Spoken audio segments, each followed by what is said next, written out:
is part 5 of Oracle of Ages walkthrough, and this part will begin one of the trade sequence items. Actually, we get a couple of the trade sequence items. Begin a heart piece. We'll actually end up meeting Maple here in a little while. We do. I think we praise some rings. There's a lot going on in this part. And then we also get one of the most important items in the game. We'll end up getting the that's Harp not of Ages. The game's called Oracle of Ages. The Harp of Ages. I pretty much forgot the most important thing that we actually do in this video. Now, we do meet Maple, though, as you mentioned, for the first time. And she's kind of annoying all throughout the game. Because when she hits you, she can take your items. Well, she missed me right there. But like what happened right there was I thought that she automatically hit you. Yeah. I did not know that you had to run into her. But yeah. Going along with the 100% walkthrough, that is actually one part. She randomly drops a heart piece through the game, and that's one thing we're not sure if we're going to be able to get. We're going to try. We're going to try to get that heart piece. And she's also pretty important for like a part of the trading sequence later on. You have to trade an item with her, which can be really annoying when you're trying to randomly find her when you need to do that trade. I'm actually at that part right now, trying to find her.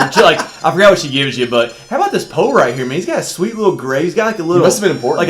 Like a bath or a little pool. I don't know if you would call that a pool, really. Like maybe like a kiddie pool or something. But all I know is I think it's kind of funny. He's like, I need your help moving this the headstone or the gravestone out of the way. I'm like, you're a ghost, man. Just go through it. Yeah, just go through it. Yeah. Haven't you ever seen the movie? You can go through things. Yeah, I don't think this Poe understands. You know what, Patrick Swayze? You kind of looked at me like, what movie? Isn't he actually a ghost now in real life too? Oh, that was. Sorry. And now the commentary has taken a turn for the worse. I was asking. Yeah, I think passed away a couple years ago. It's probably longer than we think it is. Okay, we are totally off moving subject on. now. Moving on. Sorry, yeah, we got the first item in the trading sequence though. After from Red's Poe. inconsiderate comment there. I was just asking.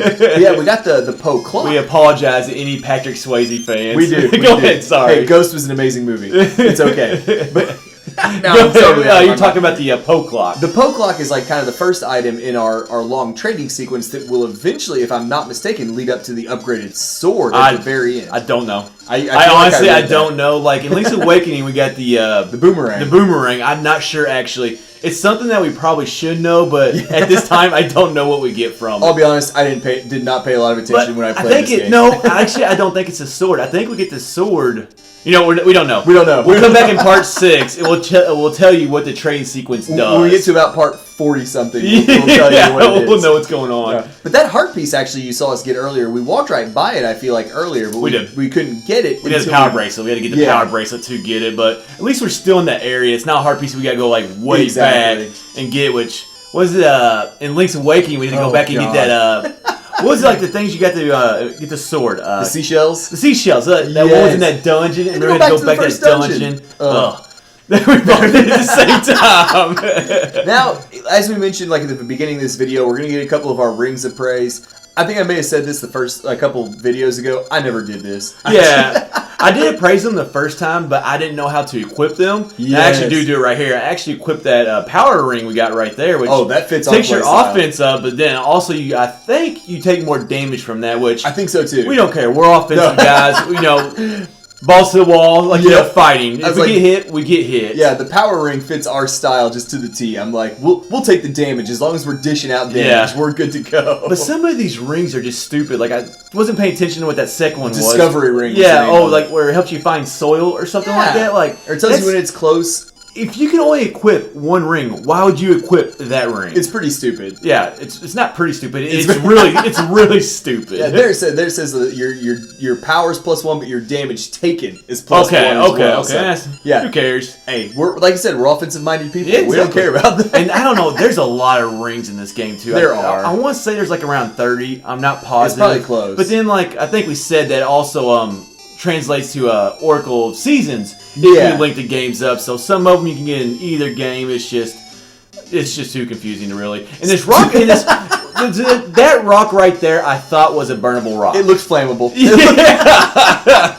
I saw that when prepping for this video, and I'm like, I thought it was like a paper mache rock or something like that. Now, what are we doing right now? We're actually making. We're in the what's this place called? The Western Woods. Yeah, Western Woods. You're correct. It's called Deku Forest, actually. That's right. In the past, but it's kind of like a rendition of the Lost Woods. It really is. And I really just don't like this one. Hate And the music is just, I hate the music. We were basically going to be playing hide and seek with these 3 fairies. We're bashing this place. We And this are. game. Well, this game. We said we're not huge fans of the game. I think you've said at some point in time that this is your least favorite Zelda game. Right now, yeah, as of right now. As of right now. Now, sometimes when I go through and I play them again, that changes, but right now, this is my least favorite Zelda game. I have no intention of playing this Except again. for like the 4 sword games, which, in my opinion, aren't really Zelda games. We don't count those. Even though they're on the timeline, but I mean, this hide and seek right here, like, I mean, all you gotta do is, like, you can go, like, you see what I'm doing right here, like, and go back and forth. Yeah, go back and forth, and then, like, the screen becomes something different every time. Yeah.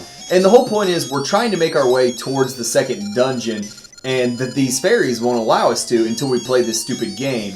And they say once we eventually pass the game here in a minute, they say, okay, now we'll set the forest back right. Yeah, you actually can't get out of the forest, I think, until you complete this game, sure. right? Like, I think you actually have to do this right now. Which I have no idea, without looking it up, how you would ever know the sequence. Obviously, we prepped for this walkthrough, so we knew the way to go. Yeah, well, you just, like I said, back and forth. And, like, it switches every time, so in my opinion, it's not really a maze at all, because, like, I mean, really it's just... isn't. You just kind of go back and forth and see, like, whichever screen comes up. Eventually, and you know, like, the 3 locations that they're in from, they show them hide, so... I'm glad they show you that, so you at least know once you get to the screen, like you said, you have to cut the bush or you have to pick up the rock.